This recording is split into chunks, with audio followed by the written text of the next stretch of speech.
Hello बच्चों, let's read the question. कह रहा है which one of the following series is arranged in order of increasing ionic radius. Okay बच्चों, order of increasing ionic radius का और मतलब एक increasing order of ionic radius में इसमें आपका कौन सा ऑर्डर रहेगा ये हमें बताना है बच्चों। चारों में से आयनिक रेडियस क्या होता है बच्चों, या रेडियस ही क्या होता है? ये होता है बच्चों न्यूक्लियस से लेकर आउटर मोस्ट इलेक्ट्रॉन तक की दूरी, इसी को क्या बोलते हैं बच्चों? रेडियस बोलते हैं। आयन के केस में इसको आयनिक रेडियस बोल दो बच्चों।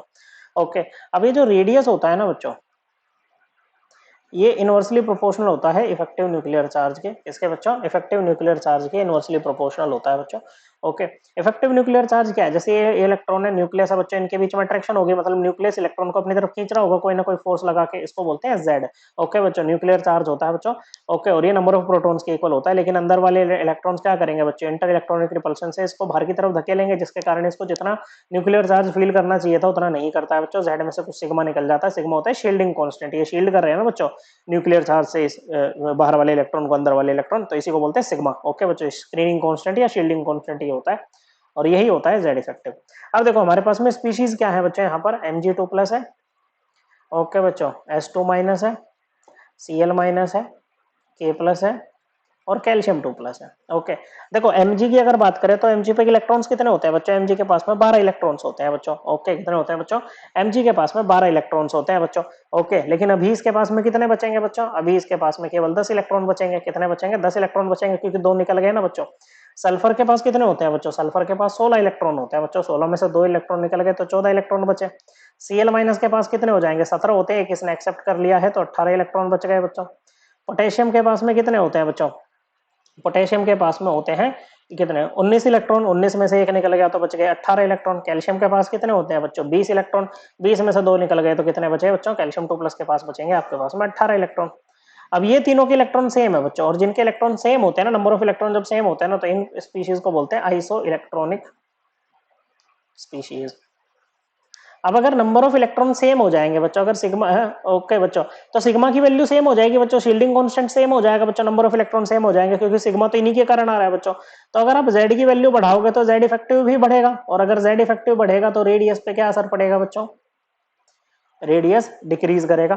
तो यहाँ पर बच्चों नंबर ऑफ प्रोटॉन्स कितने होंगे बच्चों? एटॉमिक नंबर के इक्वल ही होंगे बच्चों। इसके हो जाएंगे 17, इसके हो जाएंगे 19, और इसके कितने हो जाएंगे बच्चों? 20। तो यहाँ पर क्या होगा बच्चों? Cl- का साइज इन तीनों में सबसे बड़ा होगा, उसके बाद होगा आपका K+ का, और सबसे पीछे रह जाएगा इन तीनों में कैल्शियम 2+। ओके बच्चों, यहाँ पर देखो बच्चों Cl- का साइज जो इन दोनों से कम दिखा रखा है, गलत ऑर्डर है बच्चों। ओके, यहाँ पर देखो बच्चों Cl- का साइज बाकी दोनों से ज्यादा है बच्चों। ओके, और यहाँ पर K+ का, हाँ ये भी ठीक है बच्चों। यहाँ पर भी Cl- का कम दिखा रखा है, काट दो बच्चों। यहाँ पर Cl- का K+ से कम दिखा रखा है, ये भी काट दो बच्चों। यहीं से पता लग जाएगा आपका ऑप्शन नंबर 2 आंसर है। बाकियों को देखते हैं बच्चों। ओके, उसके अलावा क्या होता है बच्चों, जब हम लेफ्ट टू राइट मूव करते हैं ना बच्चों पीरियोडिक टेबल में, तो क्या होता है बच्चों कि सेम पीरियड में जब मूव कर रहे हैं लेफ्ट टू राइट, तो क्या होता है बच्चों? हर पॉइंट पे एक प्रोटॉन बढ़ता है बच्चों। बढ़ता है एक इलेक्ट्रॉन भी, लेकिन प्रोटॉन के बढ़ने का इंपैक्ट ज्यादा होता है, तो इफेक्टिव न्यूक्लियर चार्ज बढ़ता है, और रेडियस क्या हो जाता है? कम हो जाता है बच्चों। ओके, क्या हो जाएगा? रेडियस कम हो जाएगा। अब यहाँ पर अगर हम देखें इनको पीरियोडिक टेबल में, जो इनके न्यूट्रल एटम होंगे बच्चों, उसके हिसाब से अगर इनको पोजिशन पे लगाए ना बच्चों, तो हमारे पास में क्या है? जो मैग्नीशियम है बच्चों, वो किस में आएगा बच्चों? मैग्नीशियम, ये मान लो फर्स्ट पीरियड है, ये सेकंड है, ये थर्ड है। ओके बच्चों, सेकंड ग्रुप यहाँ पर आ जाएगा बच्चों। ओके बच्चों, उसके बाद ये सल्फर कहाँ पर आ जाएगा बच्चों? 16th ग्रुप में आ जाएगा बच्चों, S2-। ओके, 17th में आ जाएगा आपका Cl-। ओके बच्चों, और इससे पहले ये होगा ये, ठीक है, यहाँ मैग्नीशियम के नीचे क्या आ जाएगा बच्चों? ये कैल्शियम 2+ आ जाएगा बच्चों। ओके, और यहाँ पर आपका K+ आ जाएगा। क्या आ जाएगा बच्चों? यहाँ पर आपका K+ आ जाएगा। 5 ही लोग हैं, हमने लगा दिए हैं बच्चों।